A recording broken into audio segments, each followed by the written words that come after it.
Como você já sabe, eu preciso gravar a aula, tá? É a orientação do núcleo. E é bom também que aí a atividade fica salva e eu disponibilizo ela para vocês também. Então, na aula de hoje, nós vamos continuar com tabela periódica, só que nós vamos trabalhar um pouquinho as propriedades da tabela periódica.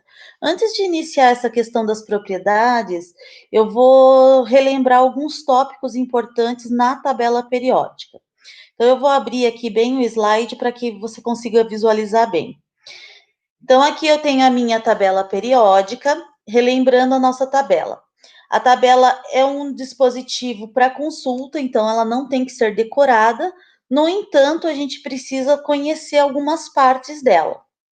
Então, toda vez que você pega a tabela periódica, a primeira coisa que você deve olhar é as legendas que estão na sua tabela.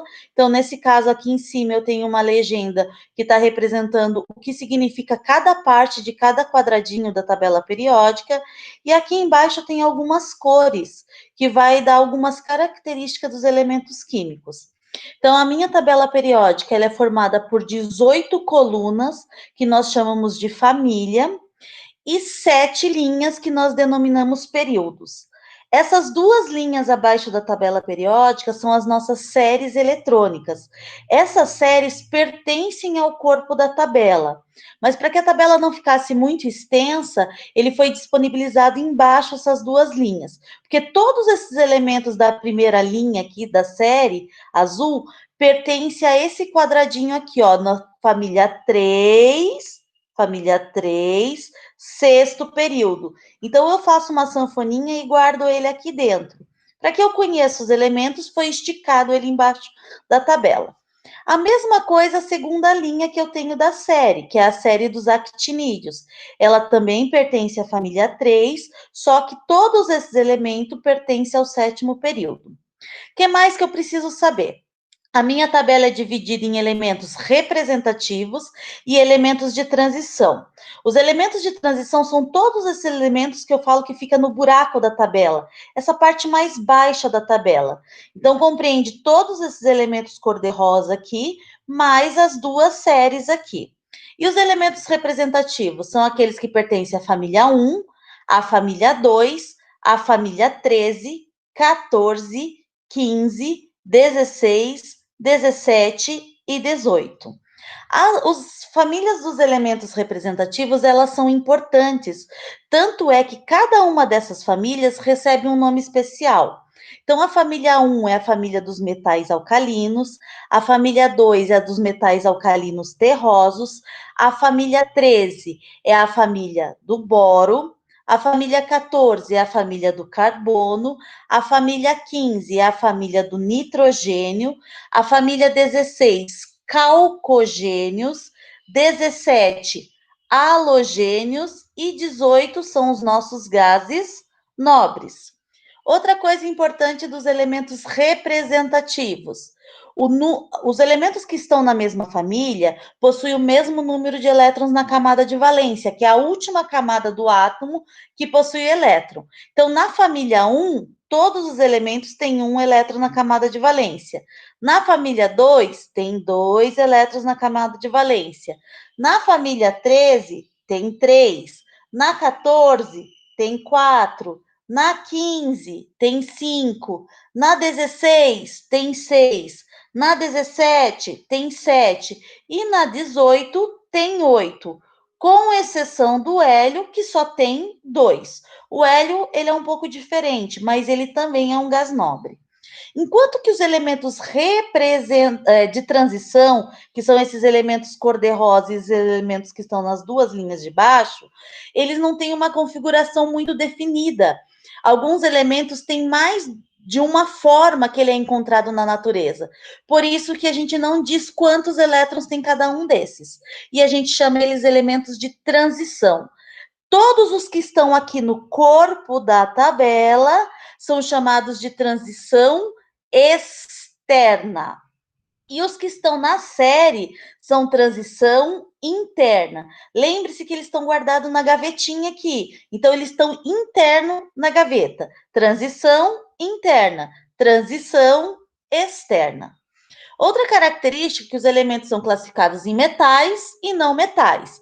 Então, quem são os metais? São os elementos que vão da família 1 à família 13. Os não metais, da família 14 à família 17. E a última família é chamada de família dos gases nobres.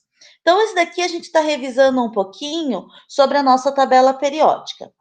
Esses elementos, eles estão disponibilizados na tabela em ordem crescente de número atômico. Então, você está vendo lá, o hidrogênio tem número atômico 1, o hélio 2, o lítio 3, o berílio 4, o boro 5, o carbono 6.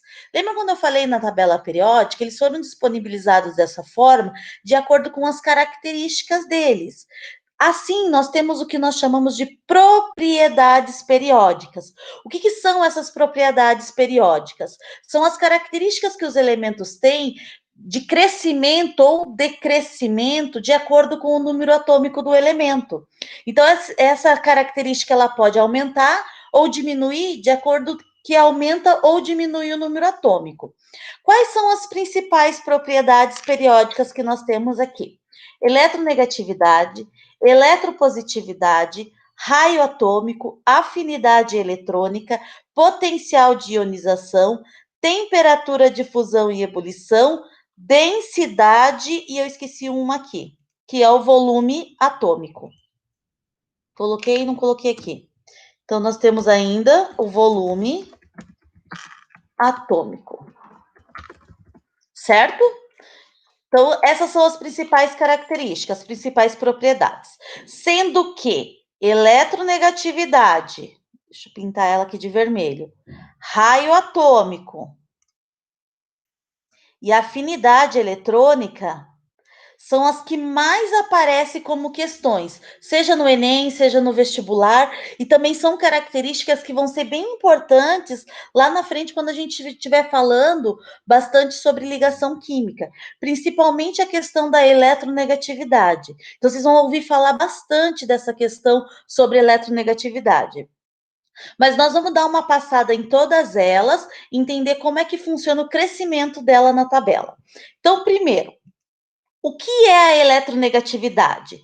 Então, a eletronegatividade, ela tem como definição a tendência que o átomo tem de receber elétrons em uma ligação química.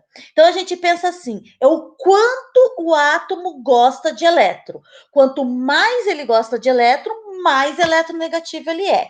Então, vamos pensar nas propriedades. Os metais são doadores, eles não gostam muito. Os não metais gostam muito de elétrons, eles são receptores. Então, onde que estão os metais? São as primeiras famílias. Quem são os não metais? As últimas famílias. Então, quem que gosta mais de receber elétron? Os elementos que estão à direita da tabela. Então, a maior eletronegatividade a gente vai sempre encontrar da esquerda para a direita, de baixo para cima na tabela periódica. Então, é só seguir a setinha aqui. Então, quem é o elemento mais eletronegativo? Você viu que aqui a família dos gases nobres ela está cortada, certo? Por quê? Porque os gases nobres eles não realizam ligação química. Então, eles não vão receber e nem doar elétron. Então, o que acontece? Nós vamos até a família 17. Então, quem é o elemento que está mais à direita e mais acima? O flúor. Então, o flúor é o elemento mais eletronegativo. É o átomo da tabela periódica que mais gosta de elétron. A eletropositividade é ao contrário.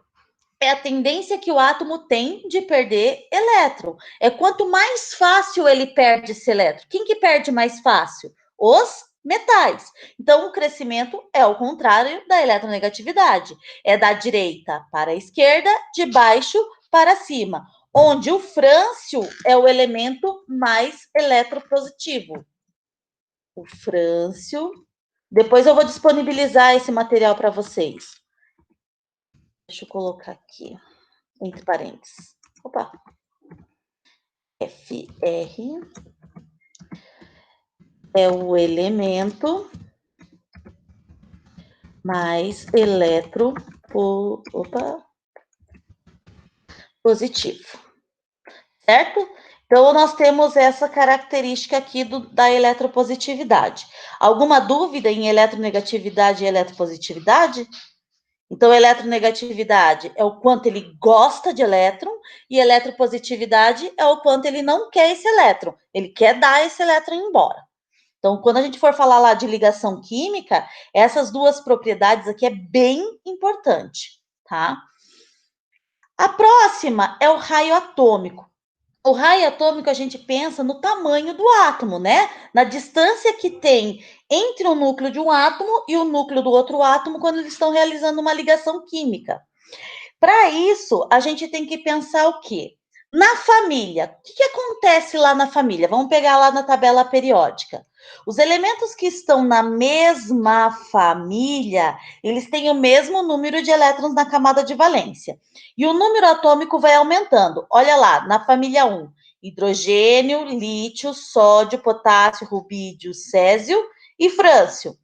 Número atômico do hidrogênio, 1. Número atômico do lítio, 3. Número atômico do potássio, 19. Número atômico do rubídio, 37. Número atômico do césio, 55. Número atômico do frâncio, 83. Então, aqui está aumentando o número atômico. Se está aumentando o número atômico, meu átomo vai ter mais camadinhas, correto? Então, lá no hidrogênio, ele está no primeiro período, ele só tem uma camada. No segundo, ele tem duas camadas. No terceiro, ele tem três. No quarto período, ele tem quatro camadas. Então, se está aumentando o número de camadas, está aumentando o tamanho do meu átomo. Então, o raio desse átomo vai ser maior. Então, na família, o crescimento do raio atômico é de cima para baixo. Então, o frâncio, na família 1, é o elemento que tem maior raio. E se eu pensar no período, na mesma linha, o que acontece? Se eles estão na mesma linha, eles têm o mesmo número de camadas. Então, vamos pensar aqui, ó. O lítio tem número atômico 3 e está no segundo período. Ele só tem duas camadas. O berílio também só tem duas camadas porque ele está no segundo período. Só que ele tem 4 elétrons. O boro também está no segundo período, só que ele tem 5 elétrons. Então vamos pensar assim: próton, carga positiva, elétron, carga negativa. Ele se atrai, positivo com negativo se atrai. Pense, se eu tenho mais prótons no núcleo e mais elétrons lá na eletrosfera, eu vou ter mais mãozinha para puxar esses elétrons. Se eu tenho mais mãozinha para puxar o elétron, o raio vai diminuir. Então, quanto maior o número atômico, menor o raio do átomo. Pense lá que o meu átomo ele está sendo puxado pelos prótons que tem, os meus elétrons estão sendo puxados pelos prótons que eu tenho no núcleo. Então, quanto mais prótons, mais força ele vai ter para puxar esses elétrons. Então, se eu olhar aqui, o raio, como é que ele aumenta? Então, ele vai aumentar de cima para baixo, da direita para a esquerda. Então, lembre, na família, quanto maior o número atômico, menor será o raio, porque maior vai ser o número de camadas. Mais camadas tem o átomo. No período, deixa eu colocar isso aqui para baixo, senão ele. No período, no mesmo período, ele tem o mesmo número, tá errado aqui. Tem o mesmo número de camadas. Só que ele possui mais. No período tem o mesmo número de camadas. Quanto maior o número atômico,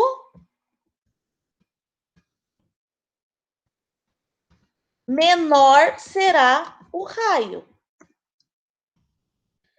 Por que menor vai ser o raio? Porque eu vou conseguir puxar ele com mais força. Então, pense sempre nas mãozinhas. Esqueci do A aqui, ó. Será o raio, certo? Dúvidas no raio atômico? Perguntas? Tranquilo por enquanto? Então, vamos para o próximo. A próxima propriedade é chamada de afinidade eletrônica.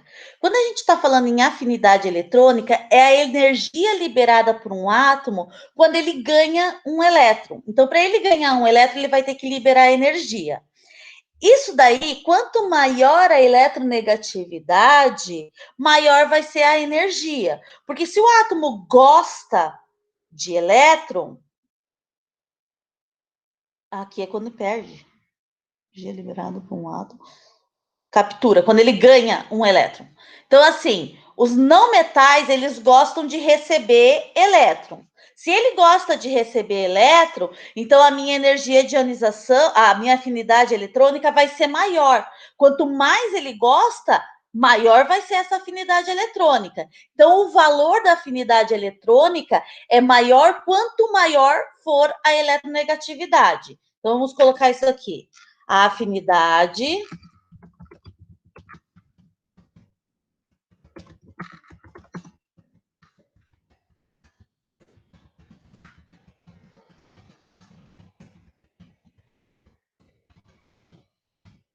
então, quanto mais ele gosta de. Deixa eu diminuir isso aqui. Quanto mais eletronegativo for o meu átomo, maior vai ser a afinidade eletrônica dele, porque é a energia liberada por um átomo quando ele ganha um elétron. A energia ou potencial de ionização é a energia para arrancar esse elétron. Então, se o átomo mais eletronegativo gosta muito de elétron, vai ser fácil eu arrancar? Não. Não vai ser fácil, vai ser difícil eu arrancar esse elétron. Então, quanto maior for a eletronegatividade, maior a energia ou potencial de ionização. Afinidade eletrônica e potencial de ionização, se você observar, eles têm o mesmo crescimento. Só que o significado é diferente. A afinidade eletrônica é a energia liberada para ganhar um elétron, e a afinidade eletrônica é a energia mínima para arrancar esse elétron. A gente tem várias energias de ionização. Tem a primeira energia de ionização, a segunda energia de ionização, a terceira energia de ionização. O que significa isso? A primeira energia é a energia para arrancar o primeiro elétron. A segunda energia é para arrancar o segundo elétron desse átomo. Já arranquei o primeiro, eu tenho que arrancar o segundo. Quanto mais longe eu tiver, então eu estou lá na quarta energia de ionização. Essa quarta energia vai ser maior do que a primeira. Porque se eu já arranquei um, para eu arrancar o quarto elétron, o átomo vai dificultar bastante esse processo. Então, quanto mais eu arranco, maior tem que ser a energia para eu arrancar o próximo elétron do meu átomo.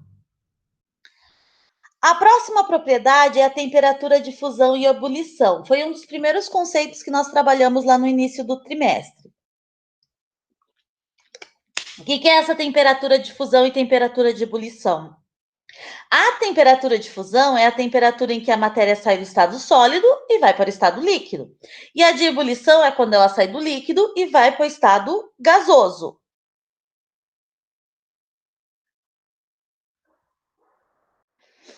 A temperatura é a máxima temperatura. Opa! Tem um erro aqui. Passa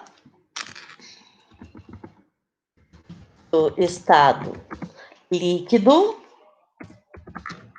para o estado gasoso, sob determinada pressão. Como é que ela cresce na tabela periódica? Então, isso daqui é bem bagunçado aqui, a temperatura de fusão e ebulição. Então, se a gente pensar aqui na tabela periódica, a família 1 e 2 da tabela, o crescimento da temperatura de ebulição é de baixo para cima. Já no restante da tabela é de cima para baixo e de fora para dentro. Então, se eu pegar um elemento aqui da família 2, ele tem maior temperatura de fusão do que o elemento da família 1, porque o crescimento é de fora para dentro, para o centro, sempre vindo para o centro. Se eu pegar um elemento aqui das últimas famílias, da família 13, por exemplo, da família 14, quem que vai ter maior temperatura de fusão e ebulição? O da família 13 do que da família 14, porque é de fora para dentro. Onde o tungstênio é o elemento que tem maior temperatura de fusão e temperatura de ebulição na tabela periódica. certo? Esse quase não cai. Pode perguntar alguma coisa sobre o tungstênio. Então, é só lembrar que o tungstênio é o elemento que tem maior temperatura de fusão e ebulição. Vocês lembra daquelas lâmpadas incandescentes, aquela que parecia uma lâmpada de gênio, assim? Então, aquelas lâmpadas lá tem o tungstênio, aquela molinha que tem dentro da lâmpada que queimava, que quebrava, é o tungstênio. Então, durante um certo período, ela consegue ficar. Aí ela vai sendo aquecida, aquecida, aquecida até ela quebrar. Então, o tungstênio, era usado nas lâmpadas incandescentes porque ele tinha maior temperatura de fusão e ebulição. Densidade ou massa específica. Densidade é a relação entre a massa e o volume de um determinado átomo. Então, ele também cresce de fora para dentro e de cima para baixo, onde o ósmio é o elemento mais eletronegativo da tabela. E a última propriedade é o volume atômico. O volume atômico é uma propriedade que é o espaço ocupado por 1 mol de um determinado elemento químico. Vocês vão ver lá no segundo ano que mol é uma grandeza que existe apenas em química. E ela representa, quando eu falo 1 mol de alguma coisa, eu tenho, na verdade, 6,02 vezes 10 elevado a 23 dessa coisa. Eu tenho mais de 6 sextilhões de átomos ali agrupados. Então, se eu pegar 6 sextilhões de átomos de cada substância, de cada elemento químico, eu vou formar esse volume atômico. É o espaço ocupado por todos esses atomozinhos dentro de um recipiente. Então, como é que ele cresce? É de dentro para fora, de cima para baixo. Então, isso daí é só para que vocês lembrem um pouquinho dessas características, sendo que as mais importantes são aquelas que eu coloquei em vermelho: eletronegatividade, raio atômico, afinidade eletrônica e o potencial de ionização. Onde a eletronegatividade e o raio atômico é o que mais aparece. Vou até colocar um asterisco aqui, que essas duas são as mais importantes de todas. São as que mais vão aparecer em exercício para vocês e são as que mais vão ser cobradas tanto no vestibular como no Enem. Então, lembrando, eletronegatividade é o quanto o átomo gosta de elétron, então o flúor é o mais eletronegativo, e o raio atômico é o tamanho da distância do núcleo de um átomo até a distância do núcleo do outro átomo.